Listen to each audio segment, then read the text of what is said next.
Nursing Naik ఇతని దారి మోసపు దారి. ఎలా మోసపోయాడో అలాగే మోసం చేయాలనుకున్నాడు. అపరిత వ్యక్తుల ద్వారా డబ్బులు పోగొట్టుకున్న అతడు అపరిచిత వ్యక్తిగా మారాడు. ఆఫీస్ తెరిచాడు, ఉద్యోగుల్ని నియమించుకున్నాడు. ఇక మొదలెట్టాడు. అమాయకుల్ని ఎంచుకుంటూ లక్షలు కాజేశాడు. కానీ పాపం పండింది. చివరకు ఇతని చీటింగ్ పోలీసులకు తెలిసింది.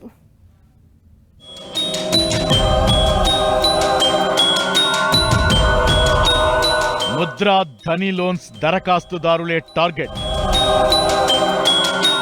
రుణం ఇస్తామంటూ ఫీజులు వసూలు. పోలీసుల అదుపులో సైబర్ ముఠా. ముద్రా ధని లోన్, పిఎం విశ్వకర్మ లోన్ల పేరుతో మోసాలకు పాల్పడుతున్న 8 మంది సైబర్ నేరగాళ్ల ముఠాను పోలీసులు అరెస్టు చేశారు. వీరి వద్ద నుంచి 26 ఫోన్లు, 4 బైక్లు స్వాధీనం చేసుకున్నారు. ముద్ర మరియు ధని లోన్ ఫేక్ యాప్ల ద్వారా 20 లక్షల డబ్బులు కాజేసిన సైబర్ నేరస్తుల ముఠా పట్టుకోవడం జరిగింది. ఇందులో వీరి దగ్గర నుండి 26 మొబైల్ ఫోన్లు, వాటిలో వాడిన 22 సిమ్ కార్డులు మరియు వీరు వినియోగించిన 5 మోటార్ సైకిళ్ళు, నగదు 85,000, మొత్తం విలువ దాదాపు 10 లక్షల రూపాయల విలువైన వస్తువులు మరియు నగదు జప్తు చేయడం జరిగింది. వీరు 6 వ్యక్తులు ప్లస్ 2 మైనర్ అంటే జువెనైల్స్ ఉన్నారు. చైల్డ్ కాన్ఫ్లిక్ట్ విత్ లా అని చెప్పడం జరుగుతుంది. వాళ్ళ 6. దీనిలో కురుమూర్తి జగమయ్యపల్లి గ్రామం పెద్దమందడి వ్యక్తి, నరసింగ్ నాయకు వనపర్తి, తర్వాత రత్లావతి రమేష్, ఇస్లావతి రాములు అలియాస్ బాబు, కొత్తపల్లి ఉమేష్, బోయ వీరేష్, వీళ్ళు 6 మరియు 2 మైనర్లు. వీళ్ళందరినీ ఈరోజు అరెస్ట్ చేయడం జరిగింది. వనపర్తి జిల్లా కొత్తకోట టౌన్ కు చెందిన కుమ్మరి రాజుకు ₹1,00,000 కోసం PM Vishwakarma community work loan apply చేసుకున్నాడు.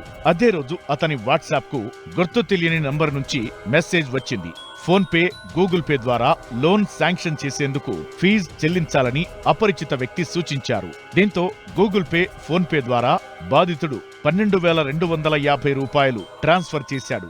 ఆ తరువాత మళ్లీ 9,000 చెల్లించాలని సైబర్ నేరగాడి నుంచి మెసేజ్ వచ్చింది. దీంతో బాధితుడు డబ్బులు చెల్లించేందుకు నిరాకరించాడు. అనుమానం వచ్చి కాల్ చేశాడు. ఎలాంటి స్పందన లేకపోవడంతో మోసపోయానని గుర్తించాడు. పోలీస్ స్టేషన్లో ఫిర్యాదు చేశాడు.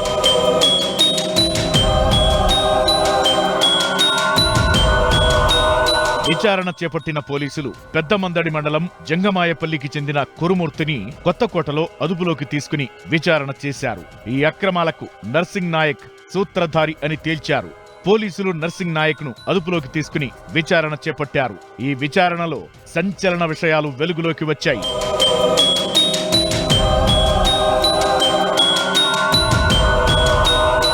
నర్సింగ్ నాయక్ బీహార్ కు చెందిన రోహిత్ తో పరిచయం ఏర్పరచుకుని ఈ దందా సాగిస్తున్నట్లు స్పష్టమైంది.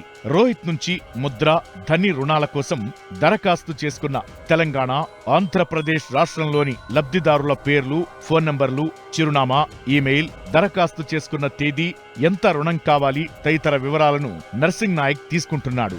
ఇతను వనపర్తి జిల్లాలోని వివిధ ప్రాంతాలకు చెందిన రాత్లావత్ రమేష్, ఇస్లావత్ రాములు అలియాస్ బాబు, కొత్తపల్లి ఉమేష్, బోయ వీరేష్లతో పాటు 2 మైనర్లను పనికి పెట్టుకుని ఓ ఆఫీస్ రన్ చేస్తున్నాడు. రుణాల కోసం దరఖాస్తు చేసుకున్న లబ్ధిదారులకు ఫోన్ చేసి మీకు రుణం మంజూరైందని నమ్మిస్తారు. బీమా, TDS, GST, file closing charges, processing fees, service charges పేరుతో డబ్బులు వసూలు చేస్తారు. ఇలా ఇప్పటి వరకు 250 మంది లబ్ధిదారుల నుంచి ఒక్కొక్కరి చేత 20,000 నుంచి 40,000 ఫోన్ పే, గూగుల్ పే ద్వారా వసూలు చేసినట్టు పోలీసులు తెలిపారు.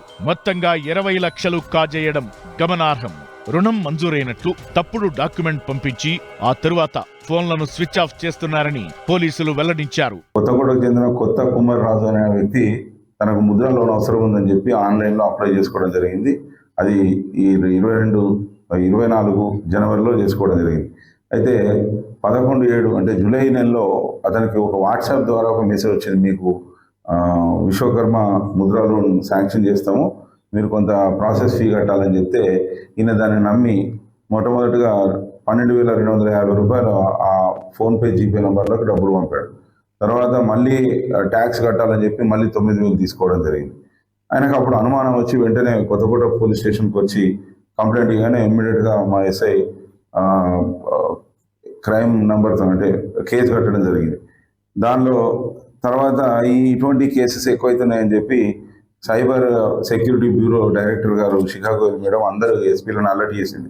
మొత్తం ఇన్వెస్టిగేషన్ స్టార్ట్ చేస్తే దీనిలో మనకు కురుమూర్తి జంగమయ్యపల్లి గ్రామం వ్యక్తి మొట్టమొదటిగా మనకు ఐడెంటిఫై అయ్యిండు. అతని ద్వారా నర్సింగ్ నాయక్ మెయిన్ అక్యూజ్ ఎవరైతే ఉన్నారో అతను కూడా దొరికిండు.